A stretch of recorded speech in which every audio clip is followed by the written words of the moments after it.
Hello everyone, स्वागत सत्कार और अभिनंदन आप सभी का एक बार फिर से उत्कर्ष नर्सिंग क्लासेस के इस ऑनलाइन प्लेटफॉर्म में।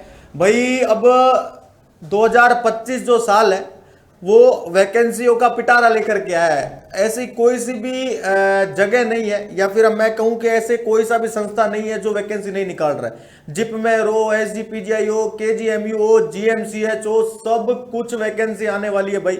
और मैक्सिमम वैकेंसी सारी की सारी आ चुकी है, बिहार की भी आ चुकी है। इसके अलावा बहुत सारी वैकेंसी आपका वेट कर रही है। याद रखना, नॉट सेट अभी हाल ही में आने वाला ही है। देखो, जिपमेर 2025 का एक नोटिफिकेशन आया था, ठीक है, जिसके अंतर्गत वैकेंसीज के बारे में उन्होंने बताया था कि बोले 400 प्लस नई वैकेंसी आने वाली है।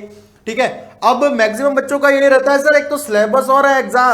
अगर मैं एग्जाम पैटर्न की बात करूं, मेन दो चीजें भाई। एलिजिबिलिटी क्राइटेरिया तो बोले सर हम लोग जब नोटिफिकेशन आएगा उसके अंतर्गत देखेंगे कि भाई एलिजिबिलिटी क्राइटेरिया क्या रहने वाला है। लेकिन मेन आपको लोगों के लिए मेन समस्या आती है, बोले सर सिलेबस क्या क्या रहने वाला है, मतलब कौन कौन सा टॉपिक हम पढ़े, कौन कौन सा क्या क्या चीज हम पढ़े, कैसे पढ़े, और एग्जाम पैटर्न क्या रहने वाला है। यहां पे मैं ब्रीफली डिस्कस करूंगा। यहां पे देखो, सबसे पहले मैं इसको थोड़ा सा जूम करके आपको बताने का प्रयास करूंगा।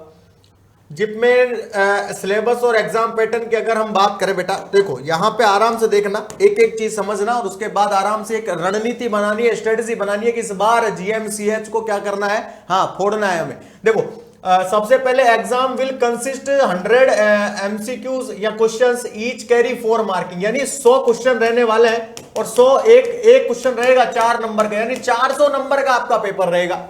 देखो, the total mark will be 400 number, ठीक है जी, मान लिया हम लोगों ने। इसके अलावा every incorrect answer there will be deduction of 1 mark, यानी 1/4 इसके अंदर नेगेटिव रहने वाली है। 1/4 क्या रहने वाली है, नेगेटिव रहने वाली है। तो एग्जाम ड्यूरेशन रहेगा 90 मिनट का, यानी 1 घंटा और 30 मिनट। 90 मिनट में आपको 100 क्वेश्चन करने हैं। आप यही सोच के देख लीजिए कंपटीशन का लेवल कि एक एमसीक्यूज के लिए 1 मिनट भी नहीं दिया गया है, ठीक है। 90 मिनट्स रहने वाले हैं, 90 मिनट रहेंगे आपके पास। कितने, 90 मिनट के अंतर्गत आपको कितना क्या क्या करना है सर, 100 एमसीक्यूज डील करने हैं। समझ गए सारे। ये तो आपका एग्जाम का पैटर्न रहेगा कि सर 100 क्वेश्चन आएंगे, एक क्वेश्चन 4 नंबर का रहेगा, 400 नंबर का टोटल पेपर रहेगा, और एक गलत आंसर पे आपका 1 नंबर काट लिया जाएगा। वो 1 नंबर का में से कटेगा, 400 में से, 100 में से नहीं कटेगा, ध्यान रखना। इसके अलावा एग्जाम ड्यूरेशन 90 मिनट का होने वाला है। अब यहां पे देखो, यहां पे अगर आप पेपर का लेवल की बात करेंगे तो 70% जो आपका वेटेज रहने वाला है वो तो नर्सिंग से रिलेटेड रहेगा। 70% वेटेज, 70% वेटेज है वो नर्सिंग से रिलेटेड रहेगा, और 30% जो वेटेज है वो नॉन नर्सिंग से रिलेटेड रहेगा। इसके अंदर नॉन नर्सिंग भी पूछी जाएगी भाई, जैसे आपके जनरल नॉलेज है, इंग्लिश है, जी जनरल इंटेलिजेंस है, जनरल मैथमेटिक्स है, मतलब नॉन नर्सिंग का पोर्शन 30% कवर करेगा, और 70% वेटेज आपका नर्सिंग यानी सब्जेक्टिव पोर्शन रहेगा। यहां पे 70 एमसीक्यूज आपके नर्सिंग के आएंगे और 30 एमसीक्यूज नॉन नर्सिंग के आएंगे। टोटल 400 मार्क्स का होगा, और 1.5 घंटे का आपका पेपर, यानी 1 घंटा और 30 मिनट का पेपर रहने वाला है, ठीक है। ये बात याद रखिएगा। हाँ बिल्कुल, ये बात आप सभी बच्चों को याद रखनी है, ठीक है। कि आप देखो, एक बात बताऊं मैं आपको, जब हम राजा महाराजा युद्ध लड़ने जाते थे ना, तो उनको पता रहता था कि सामने कितनी सेना है।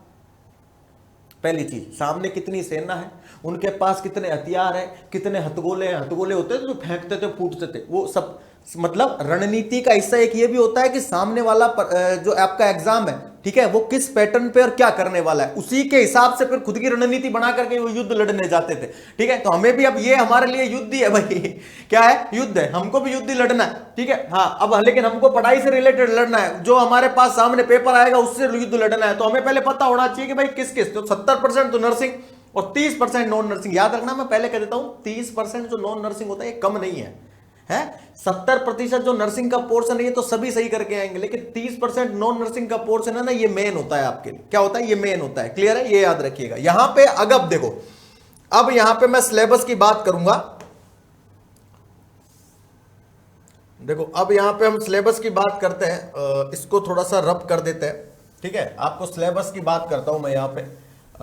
देखो, सबसे पहले आता है आपका सिलेबस के अंदर जनरल नर्सिंग और midwifery, anatomy, physiology, management, toxicology, first aid, clinical pathology, drug store, psychiatric nursing, pharmacology, fundamental pharma, personal hygiene, microbiology, sociology, nutrition, anatomy, biochemistry. इसके अलावा अगर मैं बात बताऊं पीडियाट्रिक, मेंटल हेल्थ, इसके अलावा आपके पीडियाट्रिक आता है, मेंटल हेल्थ, हेल्थ एजुकेशन। कहने का मतलब ये सभी प्रकार के टॉपिक से रिलेटेड एक एक सवाल या दो दो सवाल आने वाला है, ठीक है। अगर मैं यहाँ पे नेक्स्ट बात करूं, यहाँ पे ये देखो, ये तो मैंने जो आपको ये वाला पोर्शन बताया है ना, ये ओनली सब्जेक्ट के नाम है। अब आप बोलेंगे सर इन सब्जेक्ट में क्या क्या इंपॉर्टेंट है, तो ये देखो मैं सीधी सी बात बता देता हूं, किसी भी सब्जेक्ट के अंदर कोई इंपॉर्टेंट चीज नहीं होती है, ठीक है। हाँ, आपको हल्का हल्का सारा ही पढ़ना होता है, मतलब हल्की हल्की टच में होनी चाहिए सारी चीजें, ठीक है। देखो जैसे फार्माकोलॉजी दिया हुआ है, फार्माकोकाइनेटिक्स, फंडामेंटल ऑफ नर्सिंग है, pharmacognosy, psychiatric nursing, drug store management, microbiology, sociology, nutrition, anatomy, biochemistry, paediatric, mental health, psychology, health education and communication skill, ठीक है। हाँ, तो ये सारी चीजें से रिलेटेड सवाल आने वाले हैं आप लोगों के पास। ये नर्सिंग का पूरा बताया है मैंने कि नर्सिंग के अंतर्गत कौन कौन सा सिलेबस और क्या क्या रहने वाला है।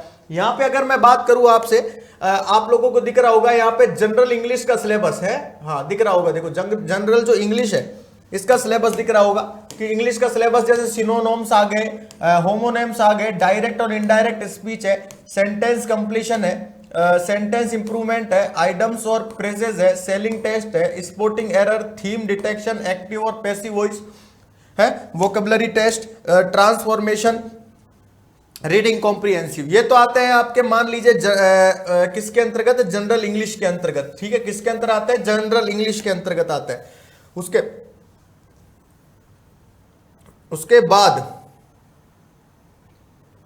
बाद आपके नर्सिंग एप्टीट्यूड के सवाल आते हैं भैया। क्या आता है, नर्सिंग एप्टीट्यूड के सवाल आते हैं, परसेंटेज, एवरेज वगैरह है, पाइप्स, प्रोबेबिलिटी, रेशो, प्रपोर्शन क्या होता है, ठीक है, एलसीएम, एचसीएफ क्या होता है। उसके बाद रीजनिंग के सवाल आते हैं, पजल्स, नॉन वर्बल रीजनिंग है, लॉजिकल रीजनिंग है, वर्बल रीजनिंग है, ये सब कुछ नॉन नर्सिंग के पोर्शन के अंतर्गत भी इसके अंतर्गत दिया हुआ है, साथ ही नर्सिंग का पोर्शन भी इसके अंदर दिया हुआ है। ये घबराने की आवश्यकता नहीं है कि सर ये वाली पीडीएफ में काम मिलेगी, आपको उत्कर्ष नर्सिंग क्लासेस के जो टेलीग्राम चैनल है उसके ऊपर अवेलेबल करवा दी जाएगी, मिल जाएगी। साथ ही याद रखना आपके आता है जनरल अवेयरनेस, जो जनरल अवेयरनेस से रिलेटेड, जैसे मान लो स्टेट और कैपिटल से रिलेटेड पूछ सकता है, कोई फेमस पर्सनालिटी है उससे पूछ सकता है, आर्ट एंड कल्चर, कला एंड संस्कृति पूछ सकता है, ज्योग्राफी से रिलेटेड, इकोनॉमिक्स है, डेली न्यूज, डेली की न्यूज भी आ सकती है, मान लो लेटेस्ट अभी कुछ हुआ है वो भी पूछा जा सकता है, ठीक है। हाँ, इसमें जैसे ऑपरेशन सिंदूर के बारे में पूछ लिया, आपको पता है ना, है अभी हुआ है, तो वो सारी चीजें आ जाएगी। स्पोर्ट्स और गेम के बारे में पूछ सकता है, ठीक है। हाँ, क्रिकेट के बारे में पूछते हैं most of them sports game के अंतर्गत, क्योंकि क्रिकेट एक मेन गेम होता चला है हमारे इंडिया के अंदर है। कंट्रीज और करेंसीज के बारे में पूछ सकता है, साइंटिफिक रिसर्च और नेशनल एंड इंटरनेशनल अफेयर्स के बारे में पूछ सकता है कि प्रधानमंत्री जो मोदी है हमारे, ठीक है, हाँ प्रधानमंत्री जी जो मोदी जी है उनकी अभी हाल ही में यात्रा कौन से देश में हुई थी, क्या किया है, हाँ तो ये सब कुछ प्रकार से इस प्रकार से पूछा जा सकता है, याद रखना, ठीक है।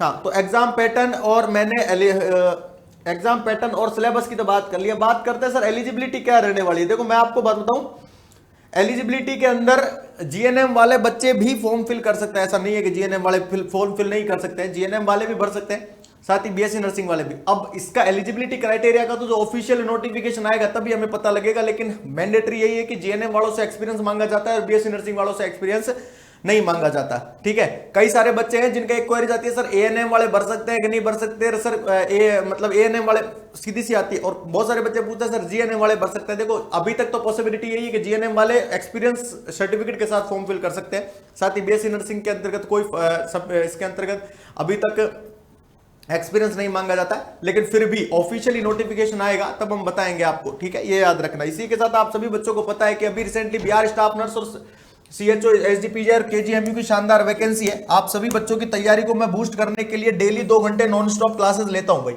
शाम को 5 से 7 बजे के बीच में, 5 बजे से लेकर के 7 बजे तक नॉन स्टॉप क्लासेस होती है, शानदार और जानदार तरीके से आप सभी बच्चों को जुड़ना होता है। उसके अंतर्गत याद रखना सिर्फ और सिर्फ बिहार स्टाफ नर्स को ही टारगेट नहीं करते हम, एसडीपीजे, केजीएमयू और सीएचओ इन सबको टारगेट किया जाता है। शानदार सेशन होता है, मैक्सिमम बच्चे इसको अटेंड करते हैं, मैक्सिमम बच्चे इसको नोट्स बना के लिखते हैं, ठीक है, क्योंकि बहुत सारे बच्चे मेरे को मैसेज करके भेजते हैं सर हमने ये नोट्स बनाए हैं, ठीक है। आई होप, उम्मीद कर दूंगा कि ये 2 घंटे की क्लासेस है ये आप लोगों के लिए इतनी बेनिफिशियल बना दूंगा कि आपकी जो एग्जाम है उसके लिए 2 घंटे की क्लास ही काफी हो, ठीक है। चलिए, thank you so much and again आप सभी बच्चों का बहुत बहुत धन्यवाद। Thank you so much.